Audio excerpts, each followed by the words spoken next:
What passing bells for these who die as cattle? Only the monstrous anger of the guns, only the stuttering rifle's rapid rattle.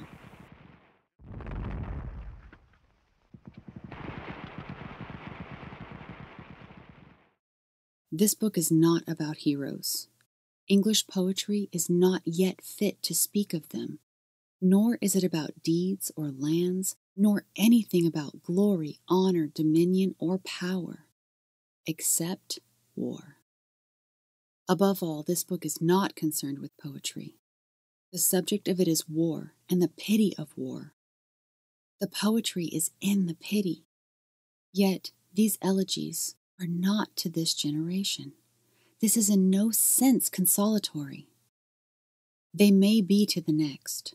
All the poet can do today is to warn. That is why the true poets must be truthful. If I thought the letter of this book would last, I might have used proper names.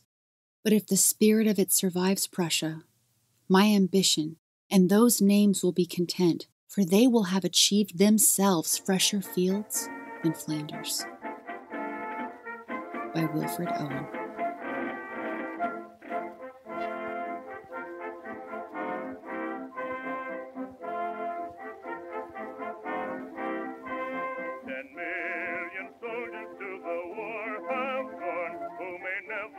Return again.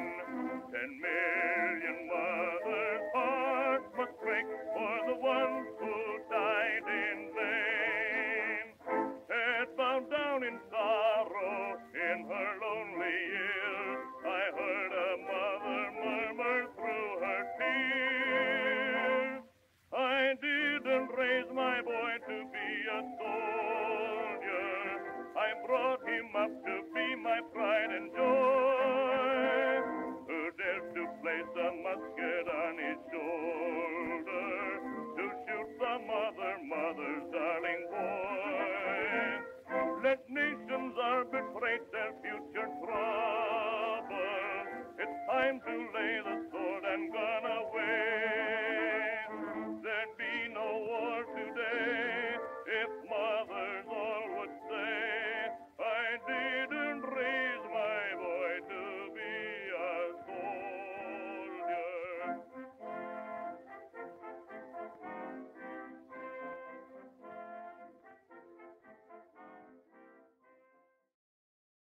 Wilfred Owen was born in Oswestry, England, 1893. He was a poet, and he also served in the British Army during World War I. When the Great War started in 1914, Owen had been working as a private tutor teaching English and French in Bordeaux, France. He didn't join the war effort immediately, but Owen watched like the rest of the world, seeing and thinking on the carnage happening all over Europe. 1914. War broke, and now the winter of the world, with perishing great darkness, closes in. The foul tornado, centered at Berlin, is over all the width of Europe world, rending the sails of progress, rent or furled, are all arts and signs. Verse wails, now begin, famines of thought and feeling, love's wines thin, the grain of human autumn rots down hurled. For after spring had bloomed in early Greece, and summer blazed her glory out with Rome, and autumn softly fell, a harvest home, a slow, grand age, and rich with all increase. But now, for us, wild winter, in the need of sowings for new spring, and blood for seed.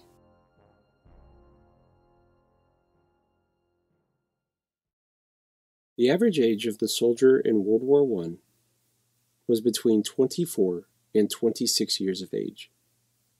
Author and BBC journalist Fergal Keane reflects on the 250,000 British teenagers that would serve during the Great War. Quote, "War confers many things on boys who pick up a weapon to fight. They learn the true meaning of fear. They test their own capacity for courage and the limits of human endurance, physical and mental. Some find that killing comes easily to them, too easily, and others recoil from acts of blood.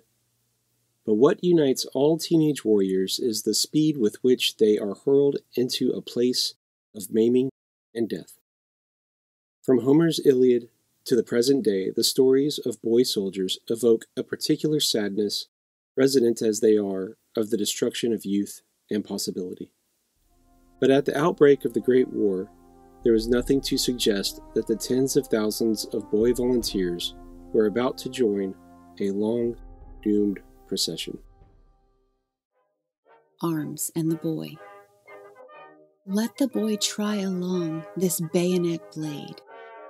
How cold steel is, and keen with hunger of blood, blue with all malice like a madman's flash, and thinly drawn with famishing for flesh. Lend him to stroke these blind, blunt bullet leads, which long to nuzzle in the hearts of lads, or give him cartridges of fine zinc teeth, sharp with the sharpness of grief and death. For his teeth seem for laughing round an apple, there lurk no claws behind his fingers supple, and God will grow no talons at his heels, nor antlers through the thickness of his curls.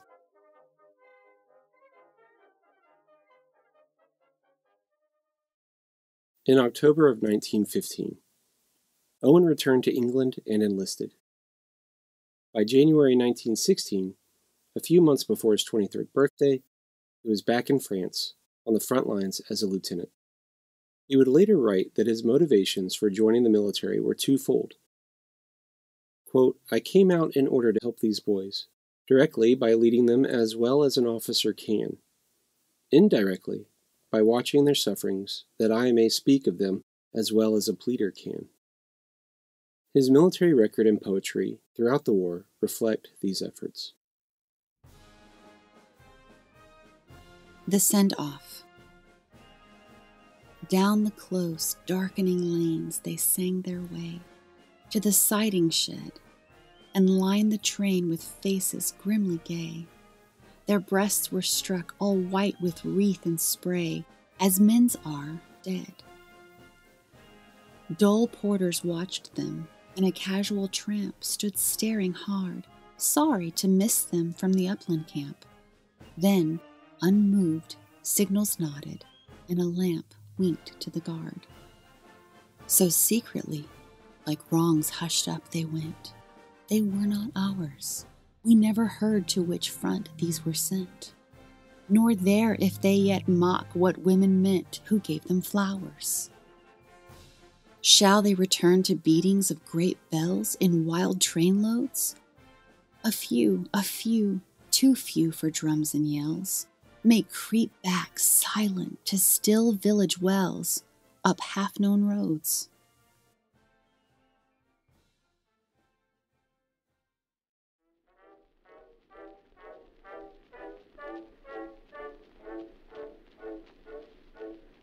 We've watched you playing cricket and every kind of game.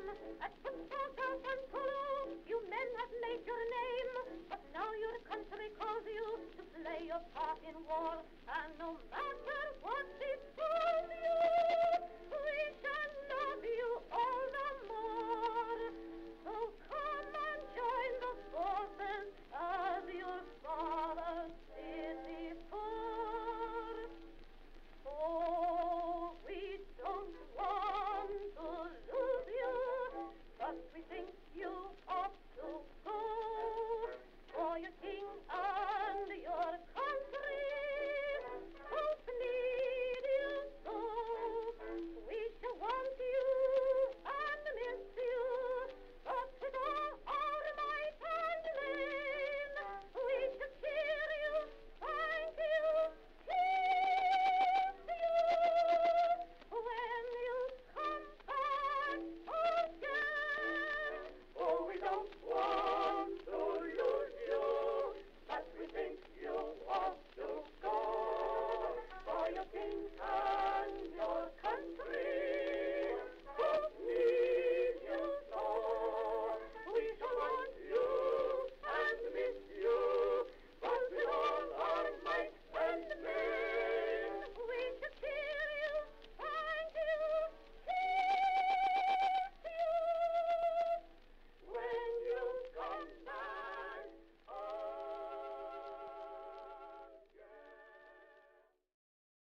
Within 2 weeks, Owen was already seeing the heavy gunfire, mud, trenches, and gas threats that dominate World War I images and stories. As well, Owen captured this in his poem Dulce et decorum est, in which he borrows the Latin phrase from the Roman poet Horace, Dulce et decorum est, pro patria mori, which means, it is sweet and fitting to die for one's country. But as we shall see, Owen calls this the old lie. Dulce et decorum est.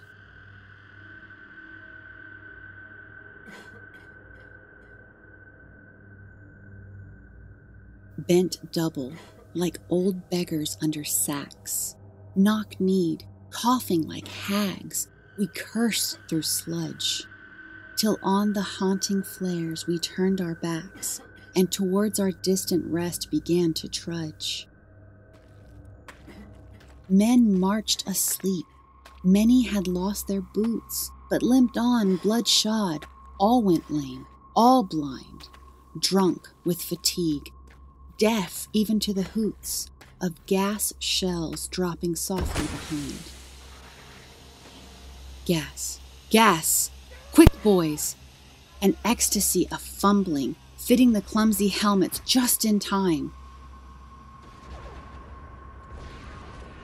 But someone still was yelling out and stumbling and floundering like a man on fire or lime.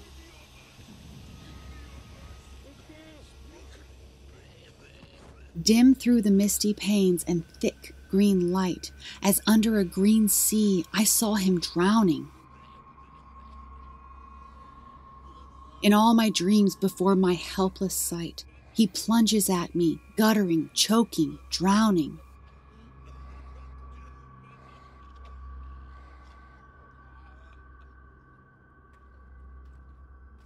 If in some smothering dreams you too could pace behind the wagon that we flung him in, and watch the white eyes writhing in his face, his hanging face like a devil's sick of sin.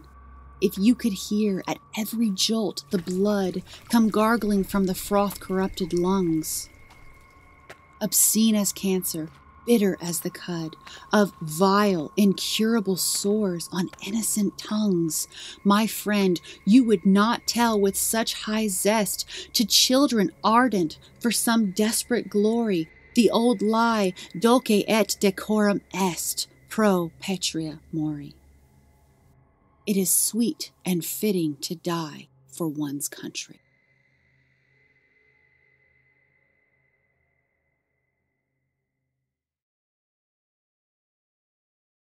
The 13th of November, 1916, would see the start of the Battle of Ancre. This battle would last for a week, and it was the last big British attack during the Battle of the Somme, which started in July, about 4 months prior. Ultimately, the Battle of the Somme would claim more than 3 million lives and injure another million, making it one of the deadliest battles in history. Sometime after, Wilfred wrote, "At a Calvary near the Ancre," which uses some biblical allusions, including the crucifixion and Jesus' commandments, to criticize the priests that support the war.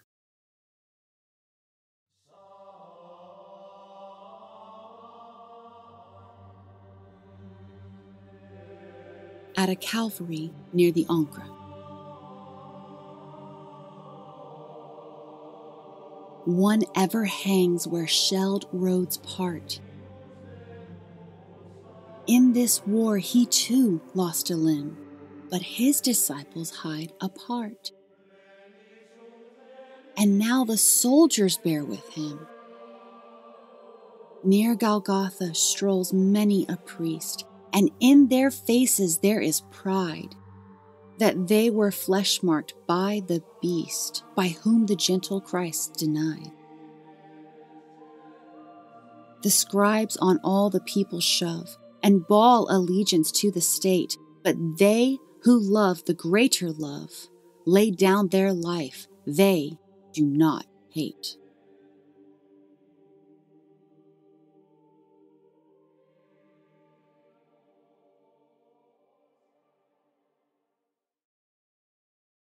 1917 was also the year that Owen was hospitalized after being diagnosed with shell shock. During a battle, he was blown off his feet by an artillery shell, and then found several days later sheltered in a crater near the corpse of a fellow officer. During his time of recovery in an Edinburgh hospital, he wrote many of his most memorable poems.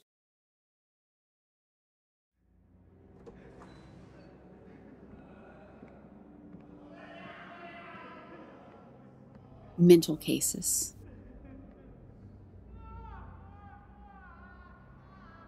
Who are these? Why sit they here in twilight?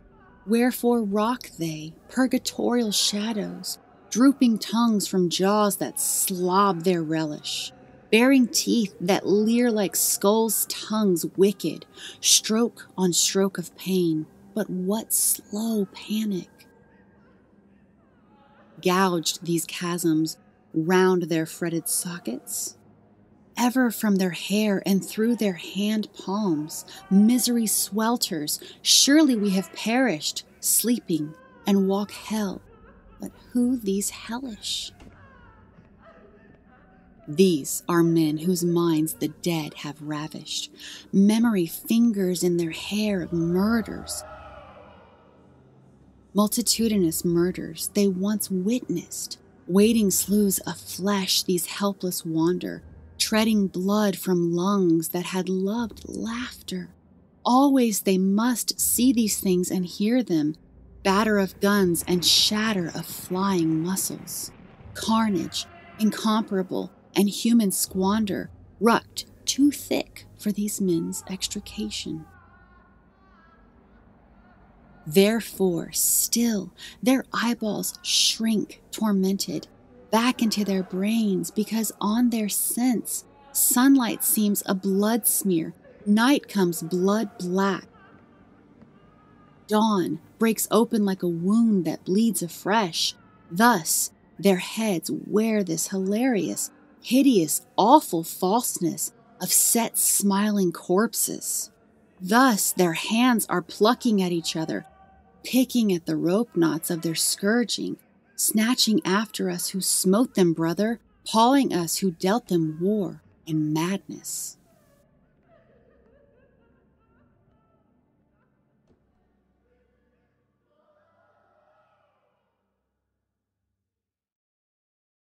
During his own time of recovery in the face of mental trauma, Owen also reflected on the incomprehensible amount of physically disabled caused by the war.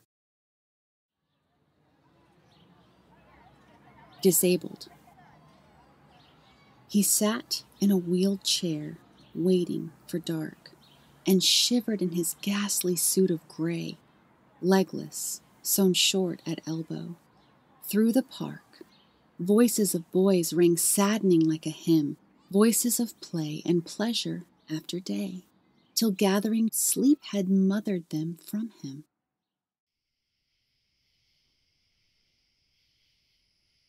About this time, town used to swing so gay, when glow lamps budded in the light blue trees, and girls glanced lovelier as the air grew dim, in the old times before he threw away his knees.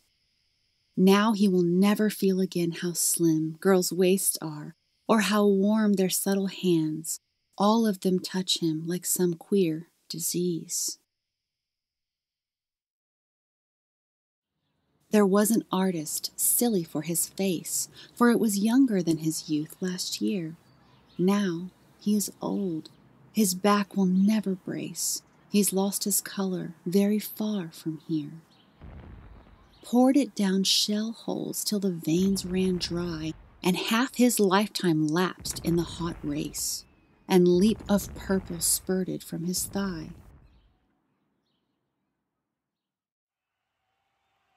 One time, he liked a blood smeared down his leg. After the matches carried shoulder high. It was after football, when he'd drunk a peg. He thought he'd better join. He wonders why. Someone had said he'd look a god in kilts. That's why. And maybe, too, to please his Meg. Aye, that was it. To please the giddy jilts. He asked to join. He didn't have to beg. Smiling, they wrote his lie, aged 19 years. Germans he scarcely thought of, all their guilt, and Austria's did not move him, and no fears. A fear came yet. He thought of jeweled hilts, for daggers and plaid socks, of smart salutes, and care of arms and leave and pay arrears. Esprit de corps, and hints for young recruits, and soon he was drafted out with drums and cheers.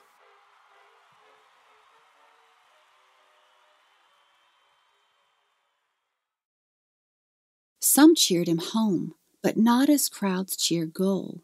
Only a solemn man who brought him fruits, thanked him, and then inquired about his soul.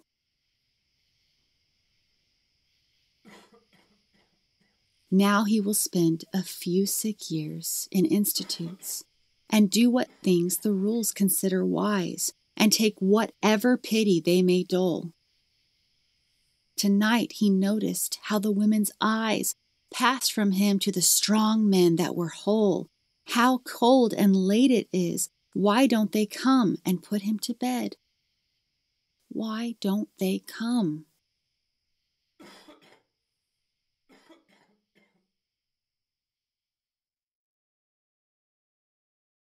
"1917 marked the third year of the Great War. In April, the United States entered the conflict. Many in Europe rejoiced as fresh, combat-ready soldiers arrived to relieve the battle-weary Allies. Regardless of overall strategic progress that year, the meat grinder ground on. The Third Battle of Ypres, also known as Passchendaele, would last over 100 days and claim more than 250,000 soldiers' lives as the Allies fought to gain only 5 miles of terrain. The event would alter perceptions of the war as the death toll rose, and stories were told of soldiers sinking and disappearing into pits of mud that swallowed them whole. Passchendaele would later become synonymous with futility. During this time, as he reflected on the millions of lives lost, Owen penned this anthem for doomed youth.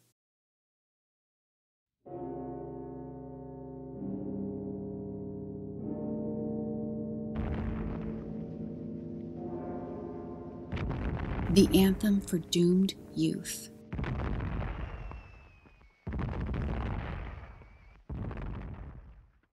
What passing bells for these who die as cattle?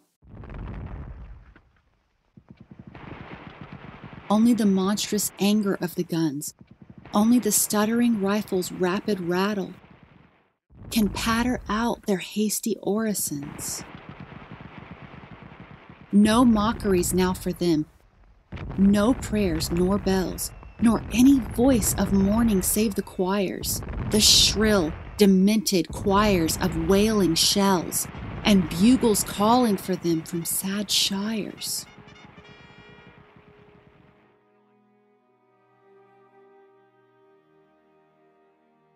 What candles may be held to speed them all? Not in the hands of boys, but in their eyes shall shine the holy glimmers of goodbyes.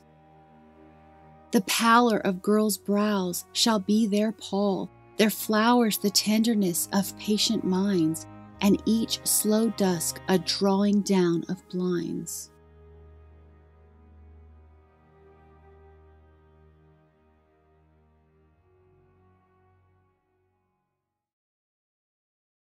There is a prominent scene in All Quiet on the Western Front, where a German soldier waiting out a bombardment in a shell hole quickly stabs an enemy French soldier that jumped in as well. It's bad enough that he has to sit in the crater with this dead body of a man he just killed in hand-to-hand combat. But then he realizes that the soldier isn't dead yet. Over the next several hours, the German soldier gives the dying French soldier water and tends to his wounds. During this ordeal, and after the French soldier passes, the German soldier explains that he didn't want to kill him, and goes through his personal belongings, where he finds a letter as well as a picture of a woman and a little girl. I tell you I didn't want to kill you. Tried to keep you alive. If you jumped in here again, I wouldn't do it. You see, when you jumped in here, you were my enemy, and I was afraid of you. But you're just a man like me, and I killed you. Forgive me, comrade. Say that for me. Say you forgive me. Oh, no, you're dead. Only you're better off than I am. You're through. They can't do any more to you now. Oh, God, why did they do this to us? We only wanted to live, you and I. Why should they send us out to fight each other? If we threw away these rifles and these uniforms, you could be my brother, just like Cat and Albert. You'll have to forgive me, comrade. I'll do all I can. I'll write to your parents. I'll write to...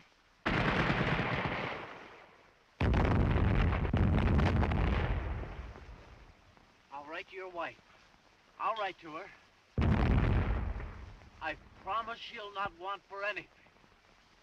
And I'll help her, and your parents too. Only forgive me. Forgive me. Forgive me. Forgive me. Forgive me. The entire scene humanizes the enemy combatant to the other soldier, and to the audience. Wilfred Owen had an interesting poem titled Strange Meeting, that, even though it's a different setting, I'm reminded of this idea of a soldier meeting and understanding their enemy.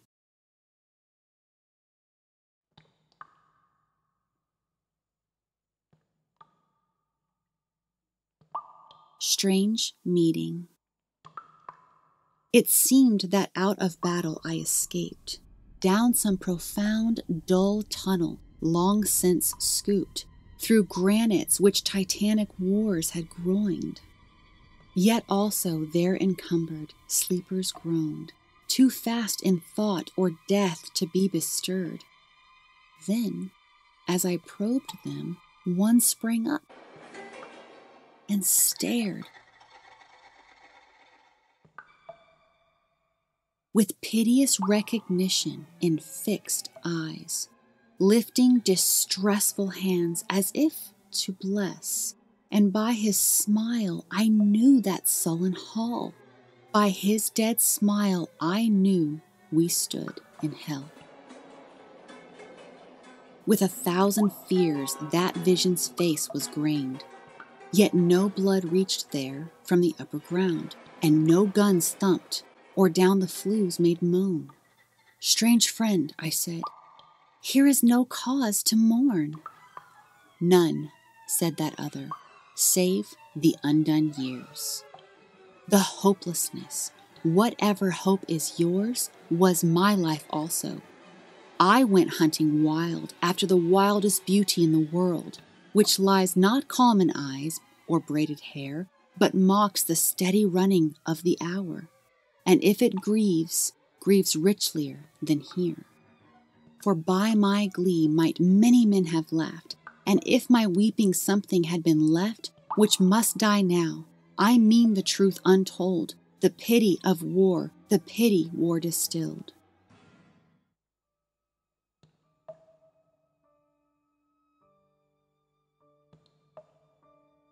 Now men will go content with what we spoiled, or, discontent, boil bloody and be spilled. They will be swift with swiftness of the tigress. None will break ranks, though nations trek from progress. Courage was mine, and I had mystery. Wisdom was mine, and I had mastery. To miss the march of this retreating world into vain citadels that are not walled. Then, when much blood had clogged their chariot wheels, I would go up and wash them from sweet wells, even with truths that lie too deep for taint. I would have poured my spirit without stint, but not through wounds, not on the cess of war. Foreheads of men have bled where no wounds were. I am the enemy you killed, my friend. I knew you in the dark. for so you frowned. Yesterday, through me, as you jabbed and killed, I parried, but my hand were loath and cold.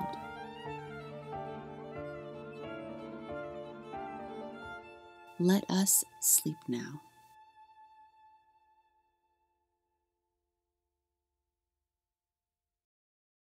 In September 1918, Owen returned to the front.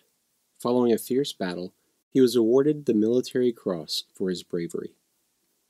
While it's easy to become enamored with military awards after conflicts, after so many years and lives, it wasn't uncommon for field accommodations to have lost their appeal.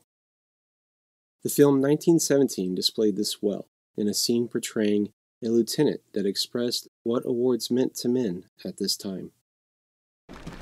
Sir? Lieutenant Leslie, sir? What is it? We have a message from General Ehrenmoor. Are you all relieved? No, sir. When the are they due? We don't know, sir, but we've got orders to cross here. That is the German front line.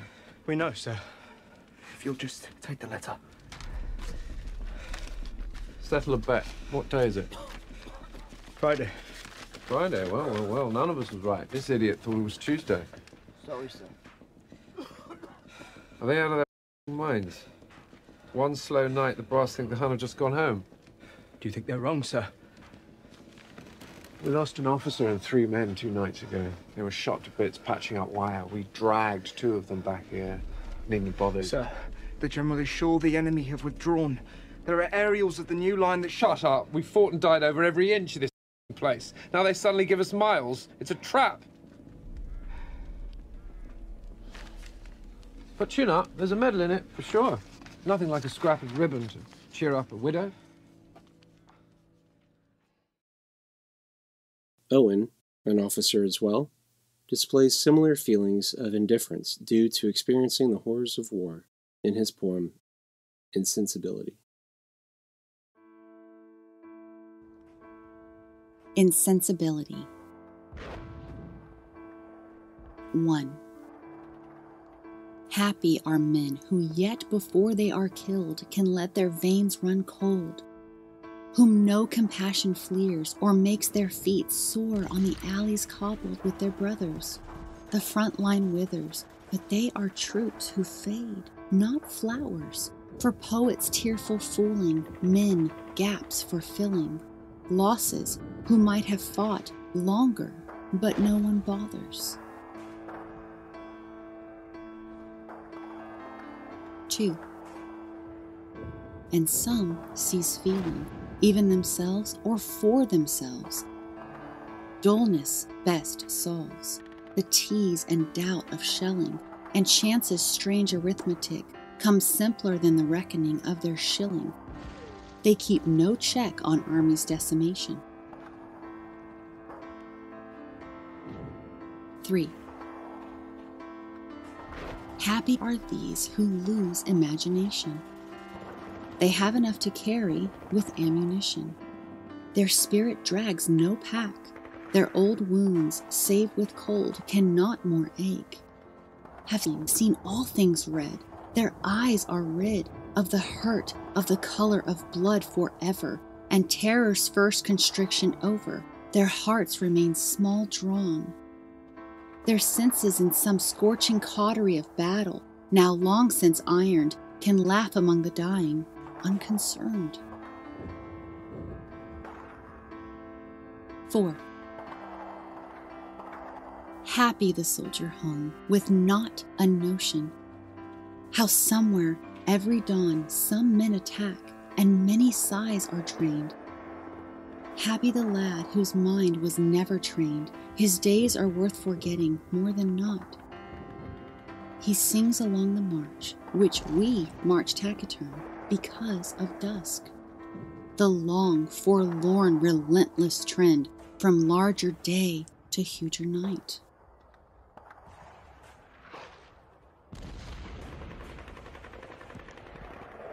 5. We wise who with a thought besmirch, blood over all our soul, how should we see our task but through his blunt and lashless eyes? Alive he is not vital overmuch, dying, not mortal overmuch, nor sad, nor proud, nor curious at all. He cannot tell old men's placidity from his.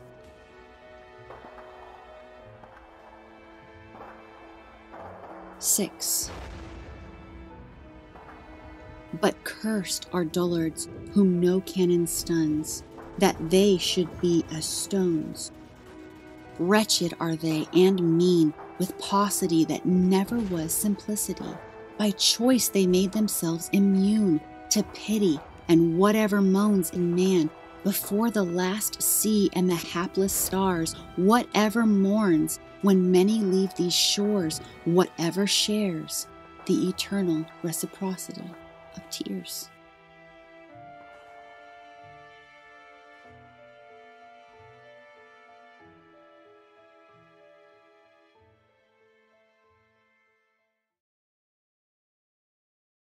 At 11 a.m., November 11th, 1918, the 11th hour of the 11th day of the 11th month, an armistice took effect between the Allies and Germany, ceasing all hostilities on the Western Front.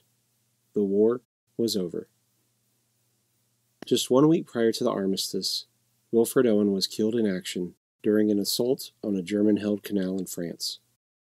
He was shot by a German machine gunner on November 4th, 1918, when the British unsuccessfully tried to bridge the Sambre Canal near the French village of Ours. 6 months prior, Owen penned Futility. It's one of his most famous poems and shows a haunting presage.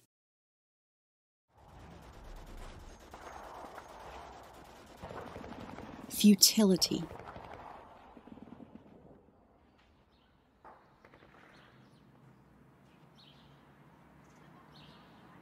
Move him into the sun. Gently its touch awoke him once. At home, whispering of fields unsown, always it woke him, even in France. Until this morning and this snow. If anything might rouse him now, the kind old sun will know. Think how it wakes the seeds, woke once the clays of a cold star. Our limbs so dear achieved, our sides full nerved, still warm, too hard to stir? Was it for this the clay grew tall? Oh, what made fatuous sunbeams toil to break earth's sleep at all?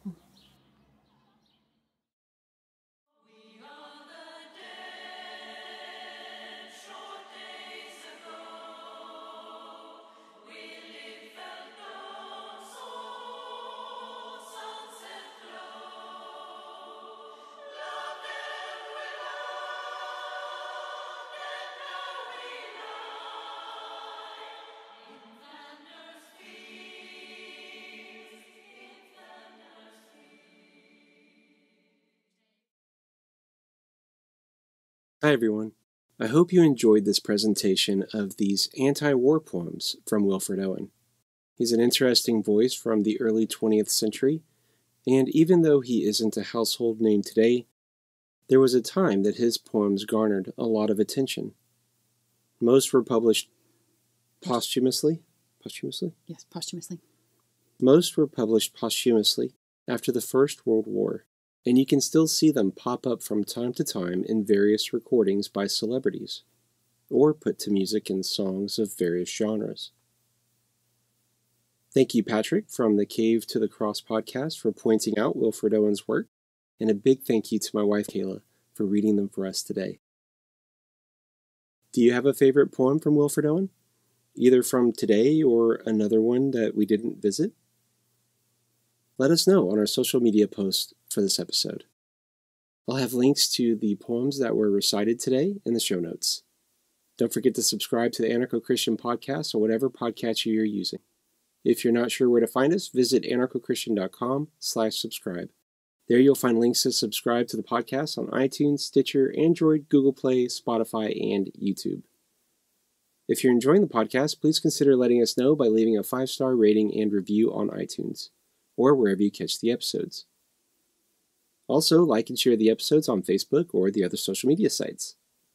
You can support the show with a monthly donation through Patreon or Subscribestar, or a one-time donation through PayPal. You can visit us on those sites, or you can visit the Support the Show tab on anarchochristian.com. That will take you to a page where you'll find the links to Patreon, Subscribestar, and PayPal. So I think that's it for today. Grace and peace. No king but Christ.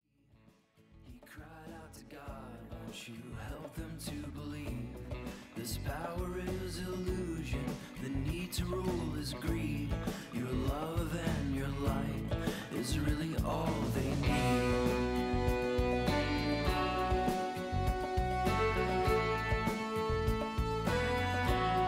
It's really all we need.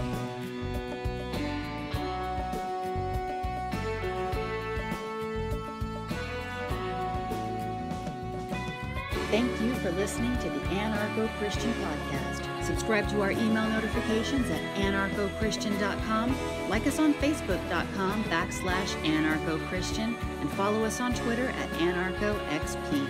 Subscribe to our podcast and YouTube to join us next time as we continue to evaluate the relationship between the Christian and the state. No king but Christ.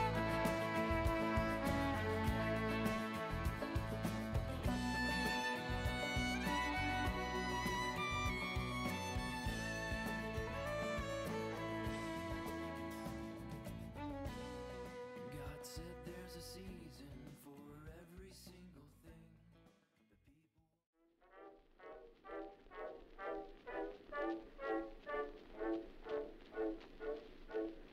We've watched you playing cricket and every kind of game. At football, golf, and polo, you men have made your name. But now your country calls you to play your part in war. And no matter what it's for,